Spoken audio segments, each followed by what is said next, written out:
শুভেন্দু অধিকারী জেনে রেখে দিন, বাংলায় কোনো পরিবর্তন হবে না, বাংলায় প্রত্যাবর্তন হবে। বাংলায় প্রত্যাবর্তন হবে। বাংলার যে ঐতিহাসিক পরিবর্তন, সেটা মমতা বন্দ্যোপাধ্যায়ের নেতৃত্বে 2011 সালে হয়ে গিয়েছে। ফলে এখন যেটা হবে প্রত্যাবর্তন। তৃতীয় মহামাটি মানুষের সরকারের পর চতুর্থবার মহামাটি মানুষের সরকারের মুখ্যমন্ত্রী হিসেবে শপথ নিতে চলেছেন মমতা বন্দ্যোপাধ্যায় বিপুল সংখ্যাগরিষ্ঠতা নিয়ে। ফলে ভারতীয় জনতা পার্টি তাদের আসন অনেক অনেক অনেক অনেক কমবে। মুখ্যমন্ত্রী মমতা বন্দ্যোপাধ্যায় থাকবেন, কিন্তু বিরোধী দলনেতা আসনটা পাওয়ার জন্য যে সংখ্যক বিধায়ক পেতে হয় সেটা বিজেপি এবার পাবে না। বলছেন যে আর তো মাত্র 2 মাস, এরপর এপ্রিল মাসে ত্রিপুরার মতো লাইন দিয়ে রেজিগনেশন দিতে হবে সবাইকে। উনি ওটা করতে বলে বলছেন যে তৃণমূলের পঞ্চায়েতের যারা রয়েছেন তারা যে ধরনের কাজ করছেন তাদেরকে ভিডিও এবং ডিএম অফিসে গিয়ে রেজিগনেশন দিতে হবে, অনেকটা 2017 সালের ত্রিপুরার কায়দা নিয়ে। দেখুন, এই শুভেন্দু অধিকারীর এই ক্যালেন্ডার পলিটিক্স ফাটা রেকর্ডের মতো বাজিয়ে কোনো লাভ আছে? 21 সালে বলবেন আব কি বার 200 পার, 77 শেষ, এখন 60। এরপরে বলবেন আমরা সব জেলা পরিষদ জিতব, হেরে গেছেন সবকটা জেলা পরিষদ তৃণমূলের। এরপরে 24 সালে বলবেন রাজ্য বেড়ে যাবে, বিজেপির সাংসদ লোকসভায় কমে গেছে। তো প্রত্যেকটাতেই ফেল করছেন, মানুষের আস্থা অর্জনে ব্যর্থ, মানুষ প্রত্যাখ্যান করছে, আর একটা করে নতুন ডেট দিচ্ছেন। এই যে ক্যালেন্ডার পলিটিক্স বলবো নাকি ফ্লপ জ্যোতিষী বলবো, যেটা পারফরমেন্সটা কেউ করে দেখাতে পারছে না বিজেপির, শুধু পরের একটা ডেট দিচ্ছে। যাদের একটা বিএলও জোগাড় করতে পারে না, বিএলএ 2 জোগাড় করতে পারে না, তাদের আবার বড় বড় কথা। উনি বলছেন যে মুসলিম বুথে এজেন্ট দিলে তৃণমূল ভোট পাবে না, মুসলমান হলে তৃণমূল করতে হবে, এটাই ওরা চাপিয়ে দিচ্ছে, এই জন্য আইএসএফ মার খাচ্ছে। এই বড় বড় আবর্জনা যদি পশ্চিমবঙ্গতে থাকে তাহলে ওরা পুরো পার্টিকেই এখানে রাখতে দেবে না। কেউ তো বারণ করেনি তো, সবার গণতান্ত্রিক রাজ্য, সবার সম সুযোগ, সব অংশের মানুষের কাছে যান না। শুধু কখনো কখনো হিন্দু মুসলমান এগুলো করে কী লাভ? মমতা বন্দ্যোপাধ্যায়ের উন্নয়ন সবকটা জাতি ধর্ম বর্ণ নির্বিশেষে সবার কাছে যাচ্ছে, সব পরিবারে যাচ্ছে, সব মানুষের কাছে যাচ্ছে। তাই মানুষ আরও বেশি করে মমতা বন্দ্যোপাধ্যায় প্রার্থীদের ভোট দিচ্ছেন, মমতা বন্দ্যোপাধ্যায়কে সমর্থন করছেন। ওনাদের কে বারণ করেছে? ওনারা জাতি ধর্মের ভুলভুলাইয়ায় ঘুরে বেড়াবেন, তো ওদের হার কে ঠেকাবে? আরেকটা বিষয় বলছেন যে বাংলাদেশ থেকে যারা আসছে হিন্দুরা ভারতে, সিএতে তারা সবাই নাগরিকত্ব পাবে। আমরা পরিষ্কারভাবে একটা কথা বলতে চাই, একটু যুক্ত দিয়ে যাবে, বলছেন ভোটার লিস্টে নাম থাকবে আর মুসলিমরা বাংলাদেশে ফিরে যাবে। এগুলো যে বোকা বোকা কথা। মুসলিমরা বাংলাদেশে ফিরে যাবে মানেটা কি? যারা অবৈধ অনুপ্রবেশকারী, যেটা দেখার দায়িত্ব অমিত শাহের, সেটা যে কোনো ধর্মের কেউ হতে পারে, তো সেটা অমিত শাহদের আটকাতে কে বারণ করেছে? সীমানাটা তো রাজ্য পুলিশ দেখে না, রাজ্যের কোনো থানা দেখে না, ওটা তো বিএসএফ বা সেন্ট্রাল এজেন্সি দেখে। এইভাবে মানুষকে ভুল বোঝাবার মানে কি? সুপ্রিম কোর্টের নির্দেশে আজ থেকেই এসআইআরের চূড়ান্ত নথি যাচাইয়ের প্রক্রিয়াটা শুরু হয়ে গেল। ওটা তো প্রশাসনিক বিষয়, সুপ্রিম কোর্টের বিষয়। আমরা আশা করব যে বিজেপি যে চক্রান্ত করেছিল সেই চক্রান্ত ব্যর্থ হয়ে যাবে, এবং বিচার বিভাগ তাঁদের প্রতিনিধিরা যখন এই বাছাইতে যুক্ত হচ্ছেন, ফলে বৈধ যারা নাগরিক আছেন তারা খুব ন্যায্য অধিকারজনিত সুরক্ষা পাবেন। অনেক আগে থেকেই এবার 480 কোম্পানি, বিজেপি নিজের সংগঠন নেই, বাংলার মানুষ তাদের প্রত্যাখ্যান করেছে। বিজেপিকে কখনো দিল্লির সরকারের ক্ষমতা অপব্যবহার করতে হয়, কেন্দ্রীয় এজেন্সি, অমুক কমিশন, অমুক কমিটি, জাতীয় নির্বাচন কমিশন, ভোটার লিস্টে কারচুপির চেষ্টা, তো এখন আগাম বাহিনী পাঠাচ্ছে। আগেও পাঠিয়েছে বাহিনী, তো কী এসে গেল? থাকবে তো এখানে, ভোট তো দেবে এখানকার মানুষ, বাংলার মানুষ, যারা উপকারটা পাচ্ছেন, যারা উন্নয়নটা দেখছেন, যারা আগের 34 বছরের থেকে আমরা কত ভালো আছি জানেন, বিজেপি শাসিত রাজ্যের থেকে কতটা ভালো আছি জানেন, কেন্দ্রের সরকারের কত খারাপ জিনিস সেটা জানেন। ফলে মানুষ ভোট দেবেন। আর আগে থেকে যদি আগে থেকে পাঠিয়ে বসে থাকে কেন্দ্রীয় বাহিনী, তাদের তো মনে হচ্ছে সেই জমিদাররা লেটেল বাহিনী পাঠাচ্ছে। তো নিজেদের মানুষের উপর আস্থা নেই, সংগঠনের উপর আস্থা নেই, এইসব ভাড়াটে লেটেল বাহিনী দিয়ে হয় নাকি? বরং যত সময় পাবো মানে পাড়ায় পাড়ায় তো দেবে এই বাহিনীকে, তাদেরকে আমরাও জিজ্ঞাসা করব, আপনার বাড়িতে কি কন্যাশ্রী পায় আপনার মেয়ে? আপনার বাড়িতে কি লক্ষ্মীর ভাंडार আছে? स्वास्थ्य साथी है आपका पास? क्यों नहीं है? कौन स्टेट से आया है? भाजपा वाला स्टेट से? यहाँ पर देखिए कौन कौन है। এমন বুঝিয়ে ছেড়ে দেবো না, এখানে তো পরের কথা। নিজের রাজ্যে ফিরে গিয়ে বলবে বাংলার মতো স্কিম নেই কেন। ব্রেনস্টর্মিং করবেন ওদের 100%। যারা এতদিন থাকবে তো পাড়ায় তো মিশে যায় তারা, এদের একটু জল গল্প, এদের তারাও তো মানুষ। তারা যদি দেখেন যে এখানে এইসব পাচ্ছে মানুষ, তাদের তো মনে হবে আমরা আমাদের জায়গায় পাই না কেন, আমরা সেটা আরও ভালো করে তার মাথায় ঢুকিয়ে দেবো। জল আর কি দেবেন? না না, যেগুলো একটা বাইরের লোক এসছে টহল দিচ্ছে কোনো এলাকায়, তো এমনি চেনাশোনা হয়ে যায়, গল্প হয়ে যায়। তোকে আমরা যদি এক কাপ চা খাই কোথাও, তাহলে আমি তাকে একটু চা দেবো না? গরম পড়তে শুরু করেছে, আমরা একটা জল দেবো না? একটা বাইরের লোক জমান বলে সে এখানে এসছে, সে তো আমাদেরই কোনো না কোনো ঘরের ছেলে। তবে হ্যাঁ, তাকে ওইগুলো যে आपका बेटी का क्या कन्याश्री मिलता है, आपका घर में लखीर भंडार जाता है, आपका बेटी का शादी के लिए वो रूपश्री होता है, তো এগুলো আমরা জিজ্ঞাসা করব যে আমাদের এই সরকার ভালো করছে, তাদের সব মানুষকে বাধা দিতে তোমাদের এখানে পাঠিয়েছে। ওসব হবে না। আপনারা দেখেছিলেন যে হীরক রাজার দেশে হীরক রাজা কত গণ্ডগোলে সব লেটেল বাহিনী ঠিক করেছিল, পরে লেটেল বাহিনীও সব প্রতিবাদী হয়ে গেল। ফলে নরেন্দ্র মোদী আর অমিত শাহ যত লেটেল বাহিনী পাঠাক আর জ্ঞানেশ কুমার, ওদের এলাকায় গিয়ে ওরা প্রশ্ন করবে, বাঙ্গাল में ड्यूटी में गया था, वहाँ पर कन्याश्री है, वहाँ पर यही है वही है, हमारा पास क्यों नहीं है। কেন্দ্রীয় বাহিনী আসার আগে ওদের দু চারজনকে কাজে লাগিয়ে ওদের পাড়ায়, ওদের রাজ্যে, ওদের পাড়ায় তৃণমূলের ইউনিট খুলে দেবো। কেন্দ্রীয় বাহিনী আসার আগে আজকে বীরভূমের বিভিন্ন বিধানসভা এলাকাতে পুলিশ লুটপাট শুরু করে দিল, যা সিকিউরিটি লাভ সে করুক না, যারা প্রশাসন যেখানে যেটা মনে করার করেছে। বিজেপির অন্দর থেকে ইস্তেহারে একটা প্রস্তাব আসছে যে 25,000 টাকা তারা উৎসাহ ভাতা দেবে। মানে ওরা তো তৃণমূল কংগ্রেসের ভাতা নিয়ে তারা প্রশ্ন তোলেন। ওরা দিশাহারা। এই যে বিহারে বললো এত টাকা দেবে, কোথায় কি আর দেখলো কিছু জানেই না এখনো।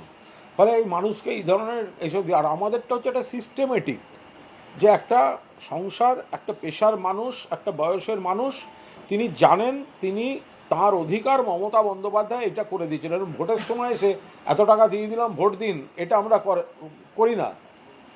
আমরা একটা সামাজিক স্ট্রাকচারের মধ্যে থেকে মানুষ, গরিব মানুষের প্রতি রাষ্ট্রীয় কর্তব্য পালন করেন মমতা বন্দ্যোপাধ্যায়।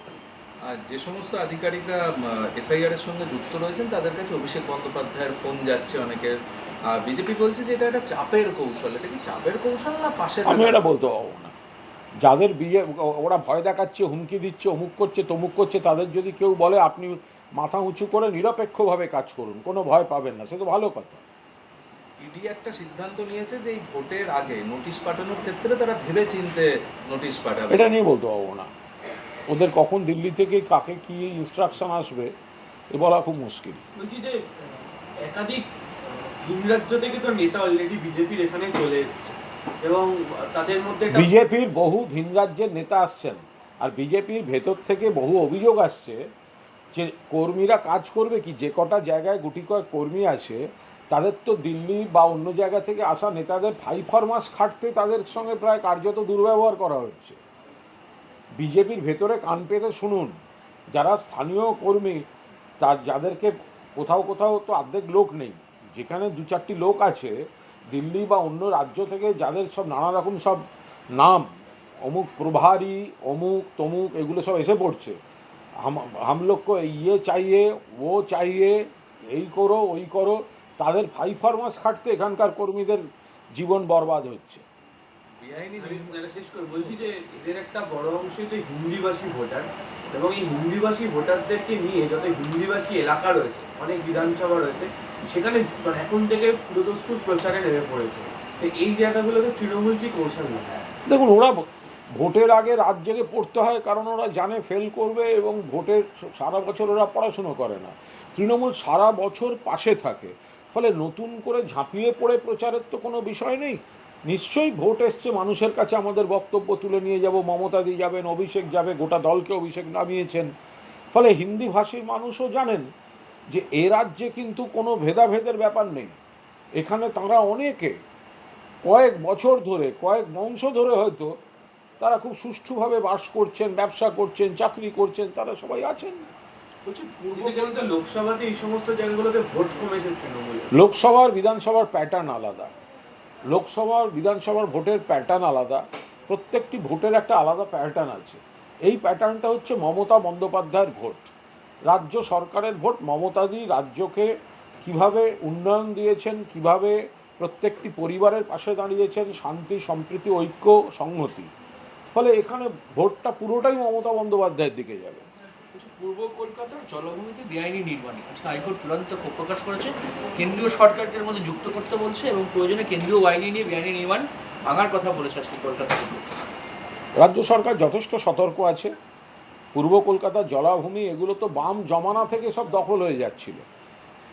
এখন যেখানে কোথাও কিছু আছে সেগুলো রাজ্য সরকার প্রশাসন তো দেখছেন। হাইকোর্ট যা বলেছেন, কত মমতা বন্দ্যোপাধ্যায় নিজে কতগুলি সংরক্ষণ করেছেন দেখুন না। এই যে আজকের বিখ্যাত ইকো পার্ক, ওটা তো বেচে দেওয়ার ছক হয়েছিল, ওটা তো ভরাট হয়ে যাচ্ছিল। মমতা বন্দ্যোপাধ্যায় আটকে জলাভূমিকে জলাভূমি রেখে একটা কি সুন্দর পর্যটন কেন্দ্র করে দিয়েছেন।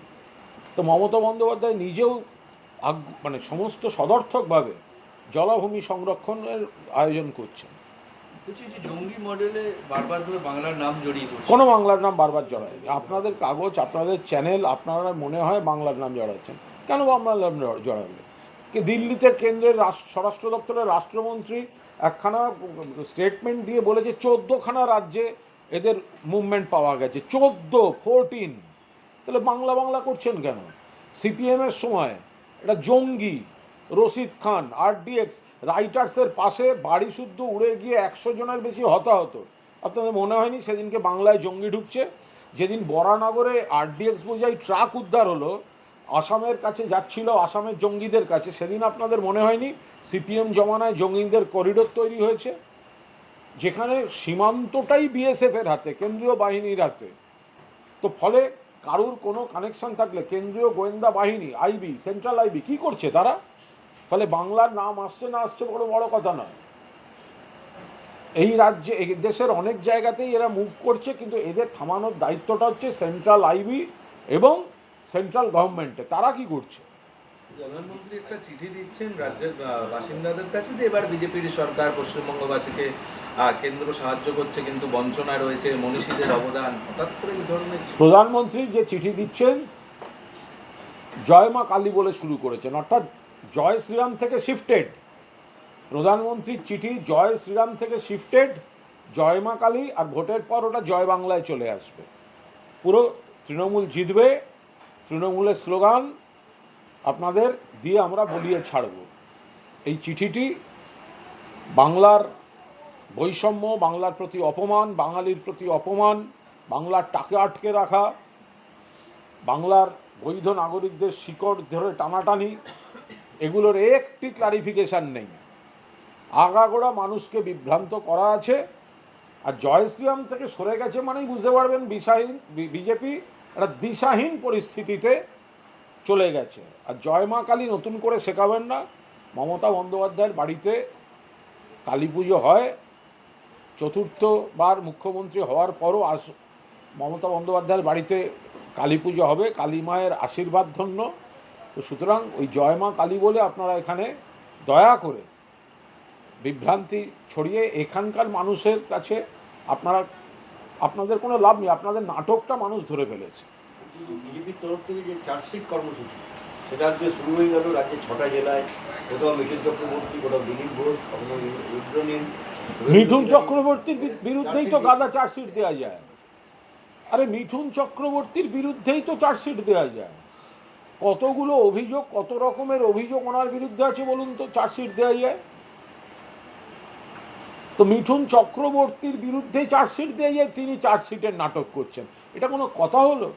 মিঠুন চক্রবর্তীকে ওপেন চ্যালেঞ্জ করছি, আপনাদের যে কোনো টিভি চ্যানেল বা সবাই, মিঠুন চক্রবর্তী বসুন, আমাদের তরফ থেকেও কেউ বসবে, ওনার ক্ষমতা থাকলে উনি চার্জশিট নিয়ে একটা মুখোমুখি একটা আলোচনা সর্বসমক্ষে লাইভ টেলিকাস্ট করতে দিন।